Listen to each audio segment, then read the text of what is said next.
If you are a 90s kid like myself, there is probably no car more iconic than the Nissan Skyline R34 GTR. I am absolutely ecstatic to have this thing in the shop today for our full detail this week. Now this detail is going to be slightly different than you normally see because we need to have that preservation mindset. We want to go crazy and get this thing looking as nice as humanly possible, but we also need to be a little bit more delicate. This car is a 1999, meaning it's almost 26 years old at this point, depending of course on manufacturing date, but I could not be more thrilled. So you're gonna join me start to finish in this process by washing the vehicle, getting it in, doing a full paint correction, a full polish, then protecting pretty much everything with ceramic coatings. This is gonna be a really fun one, a really satisfying one. I really hope you enjoy it. So welcome back and let's jump into it.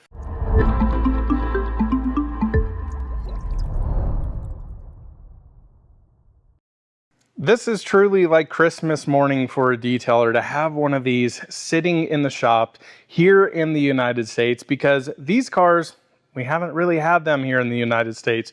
The 25-year rule, I believe, just expired in late 2023, early 2024. Not exactly sure, to get the R34 GTRs here. We've seen R33s, R32s here.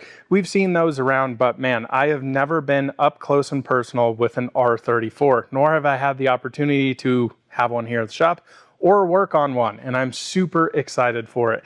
So the GTR nerds are gonna know quite a bit more than myself about exactly what this car is. There's all kinds of different specs and kind of versions of the R34 GTR. This is a V-Spec 2 NER with the S1 motor / tune. Not exactly sure the whole situation that goes on there, but nonetheless, a very, very cool, unique car here. Now you can see on the back here has Top Rank plates.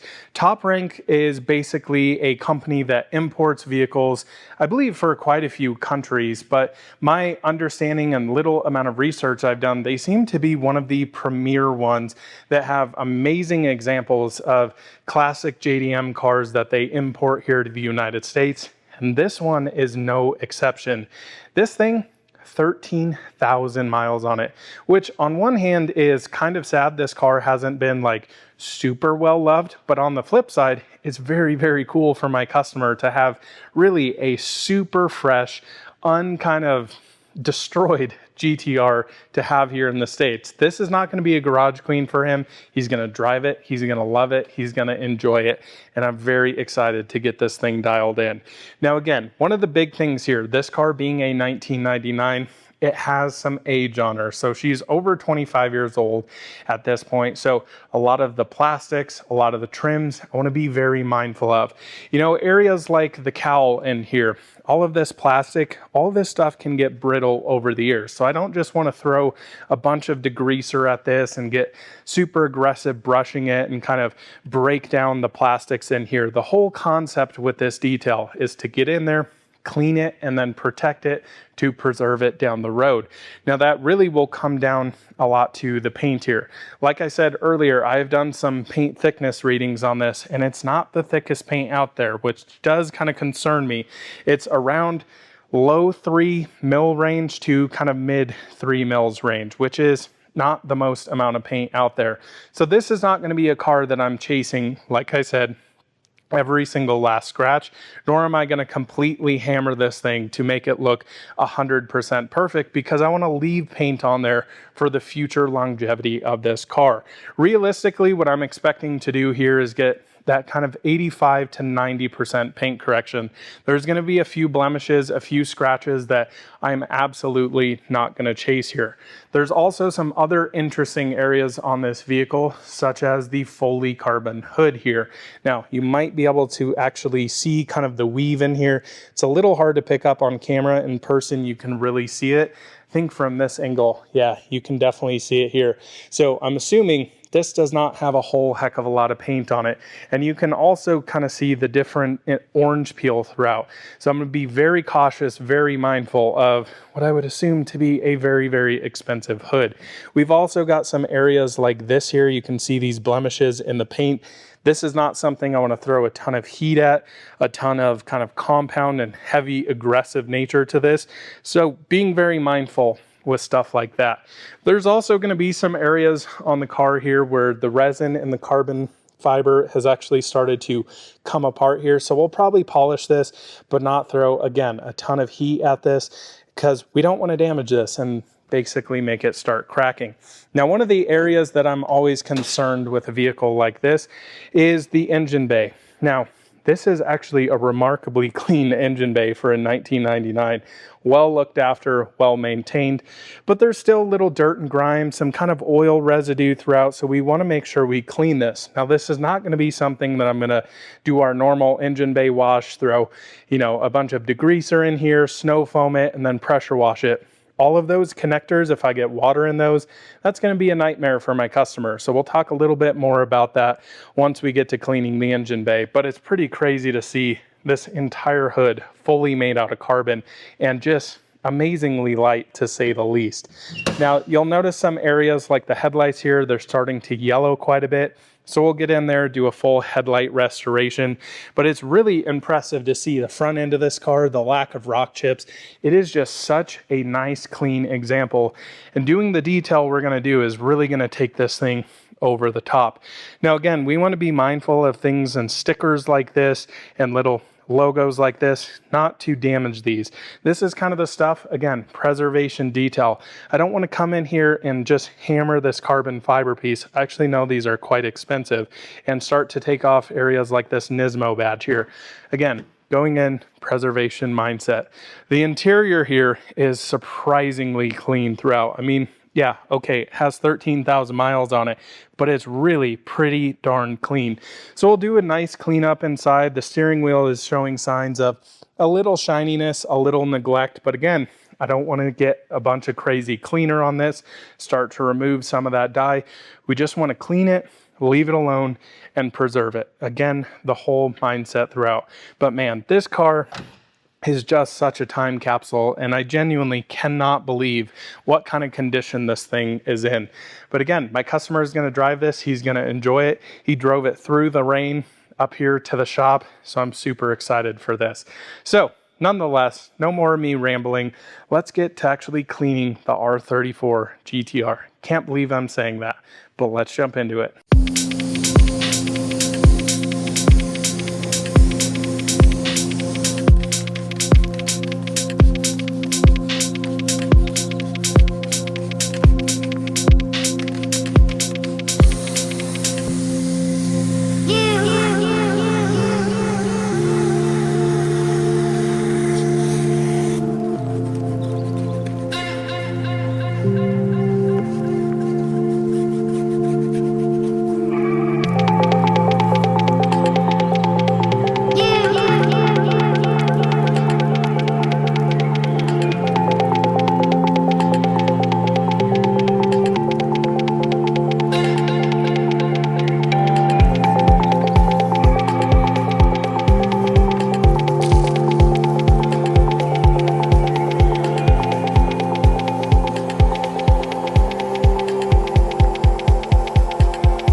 Well, we've got the GTR all washed up, all decontaminated, and ready for its paint correction. Now, of course, paint correction is going through making sure that we're removing defects from the paint, so any water stains, any swirl marks, any scratches, any things like that.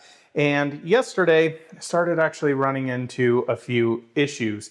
So a couple of things you'll notice. First off, yes, I did remove the spoiler because back here, I actually can't get under all of this, nor can I get the sides, things like that. It was 8 simple bolts, 4 on each side, boom, came right off. But one of the issues that I started running into was, number one, this is quite thin paint. So I like to go the least aggressive method possible. So I originally got out a Meguiar's microfiber cutting pad and a light polish. Now what I was seeing with this is the paint is actually really soft, which is good and bad in certain ways. So being that the paint is soft, 25 plus years old at this point now, what I was running into is what we talk a lot about in paint correction in terms of residue. So residue is essentially your polish or your compound and a little bit of the paint actually coming off into your pad. So microscopic layers when you're actually doing cutting stages or even polishing stages, you are basically filing down that paint slowly.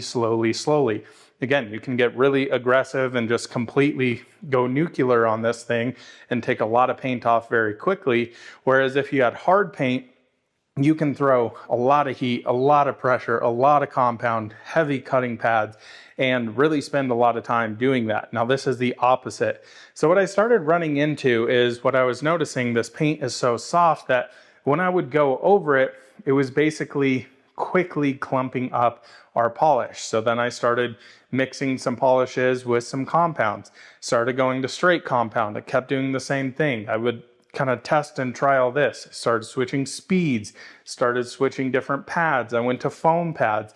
What I was noticing is the foam pads were not having this same effect of basically the compound slash polish kind of clumping up. Now the issue with it clumping is it's hard to remove. So you can do a few tricks here, like use straight water, a waterless wash, a detail spray, even an isopropyl alcohol, and it wasn't coming off. The only way to get it off was to continue polishing. Now, one of the issues with that is it kind of dulls the paint out and then I can't see through it to actually see the defects on here. So I spent almost 3.5, maybe 4 hours just doing test spots throughout the car here. Different pad combinations, different amount of polish, different amount of compound, different speeds, different pressures, really trying to dial it in. And I finally figured it out. But that's one of the things with a car like this. We're trying to be as careful as possible, remove the least amount of paint, but also remove the most amount of defects. So it's this very fine line. And that's why I wanted to spend some time kind of explaining this process. Now down the passenger side of the car here, yes, passenger steering wheel's on the other side, I haven't done anything quite yet. So I want to currently show you what the condition of the paint is actually like. Now, it's a little hard to pick up on camera being that this is silver, but around that light, you'll notice some pretty decent scratches, some swirl marks, quite a bit of water spotting, especially up here on the hood. The paint just looks kind of dull, I would say is the best way to put it. I mean, even up in here, I hope it comes through on camera, but you can actually see the paint feels a little sticky, kind of spongy. It's been a very finicky, weird paint to work with. So even areas like up here, you can just see some white marks, some swirl marks, scratches, everything like that. There you can really see it on camera. So I started playing around more and more, started noticing areas like this and go, okay, yeah, we've got quite a few swirl marks. So, you know, polishing's great, but it's not going to remove as much stuff as we want. So once I figured out the combination, boom, just a kind of jackpot happened.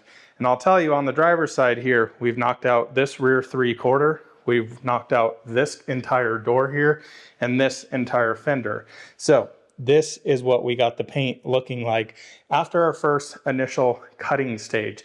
So what I ended up using was Meguiar's microfiber cutting pad and kind of a medium grade compound. Now what I figured out was the compounds that have more oils in them actually were working to my benefit. I don't always love using kind of oily compounds, but what it was doing was kind of creating this lubrication on the paint that actually really worked well for what we were trying to accomplish here. So, you know, even grabbing a nice polish was actually removing the scratches, but then I couldn't wipe the polish off. It was a very weird, finicky paint to work with, but this is looking absolutely incredible, just like glass. So I'm very, very happy so far. Now there's some areas down here, this side skirt, I don't know if it really picks up on camera. It's actually a different color and the texturing is pretty poor on it. You can see it kind of looks dull throughout here. So I left that area alone. We're going to get into that later on, but man, I am absolutely thrilled with this. So again, you can see these areas, nice crystal clear paint. Then you move up to here, an area that I haven't got into yet, and you can see quite a few scratches, quite a few swirl marks. Now again, removing the spoiler was pretty simple, and I'm glad I did, because a lot of this stuff I couldn't get a polisher into. But yeah, she's not in the best shape ever.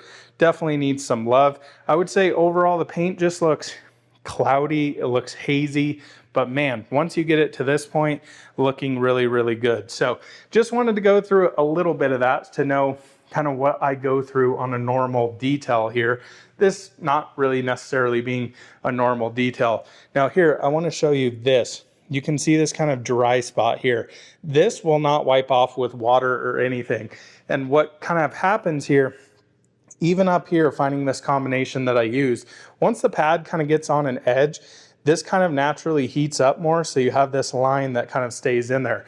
Now this will come off if we use a normal polishing pad, but again, when I was going through, it was like the whole panel would turn basically like that. It was really, really tricky to deal with. So once we got that figured out, did our test spots, figured all that out, we're looking good to go.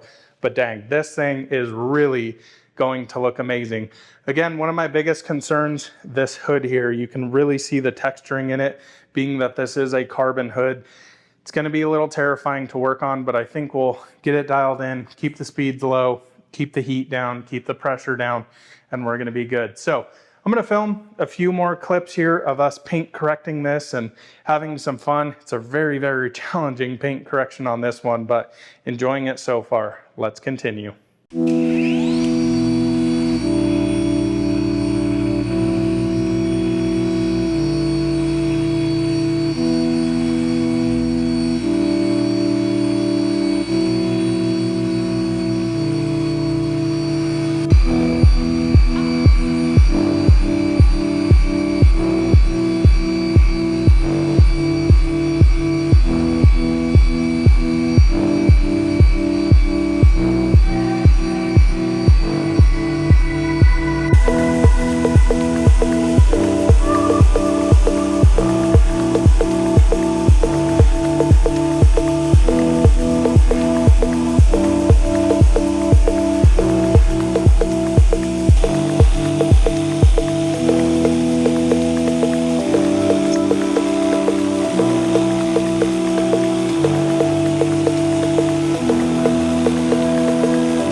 Well, folks, here we are basically a week later from when we started on this car. And wow, what a project. This thing is absolutely glowing.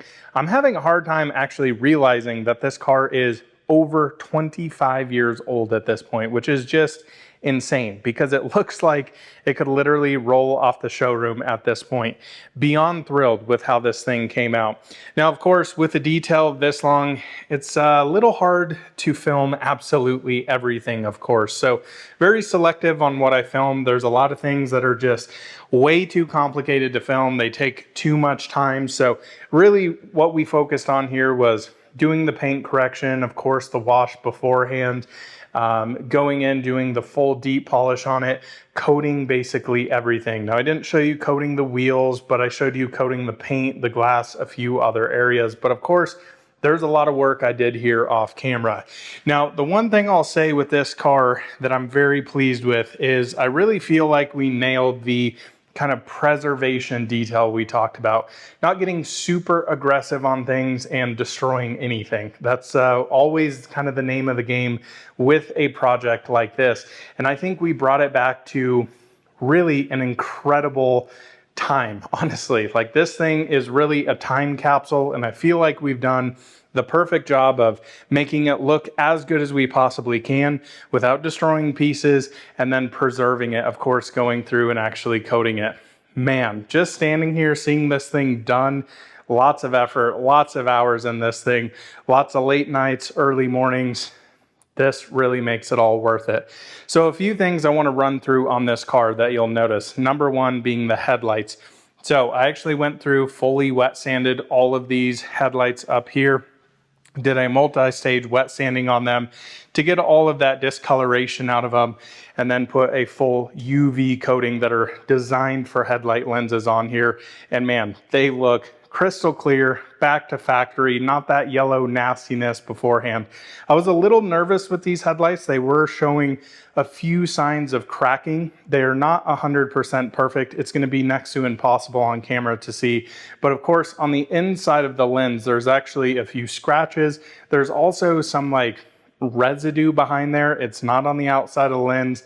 I went through, made sure we sanded these properly, and yeah, could not be more thrilled with how those came out.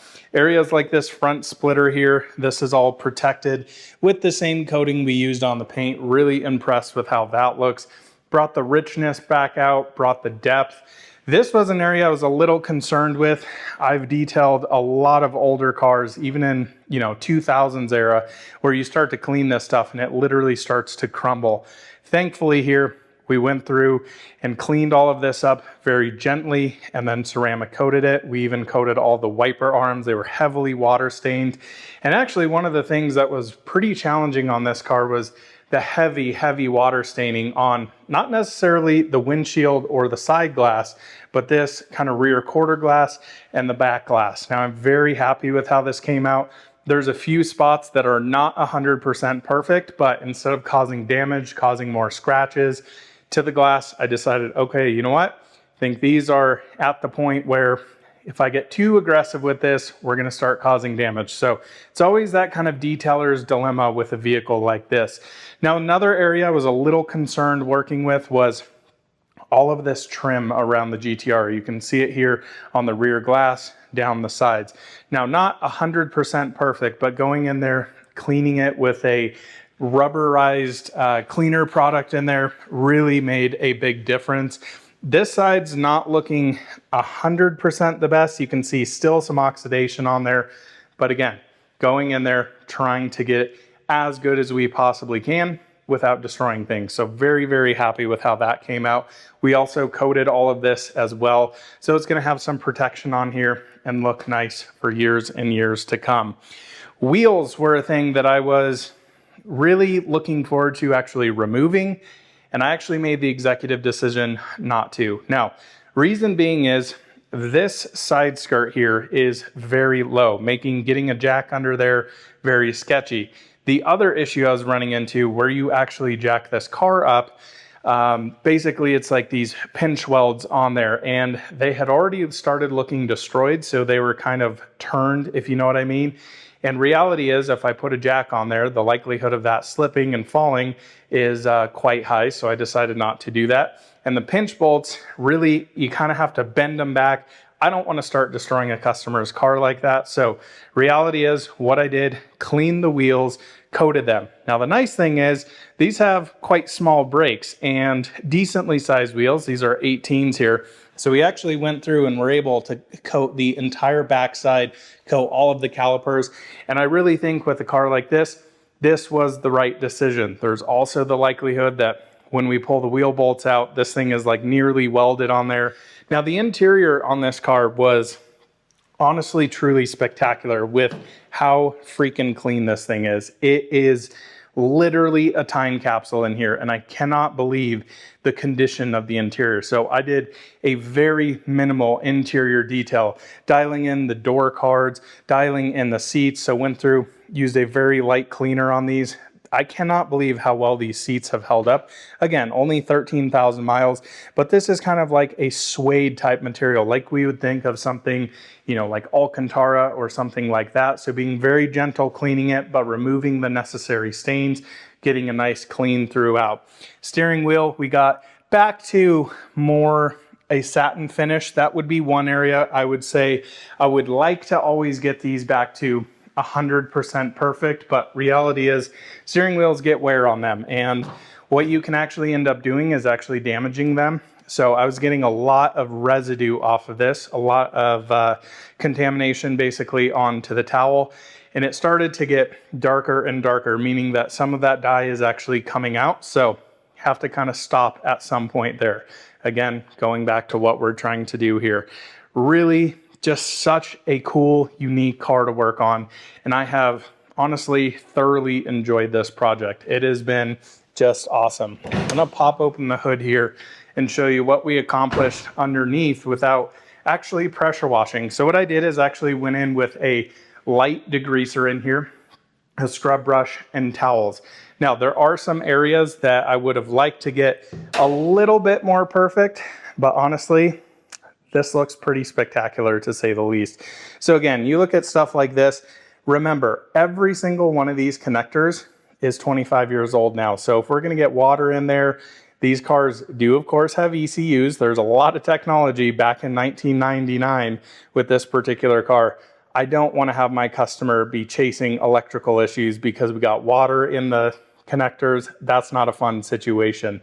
Under here on the hood, you can see we kind of polished all of this up as good as we possibly could. Quite a bit of water spotting underneath. Also this nice stainless steel piece. Funny enough here, I actually used my Cybertruck treatment on this, the Barkeeper's Friend Windex. Cleaned it right up. That was water spotted to all heck there. Pretty crazy.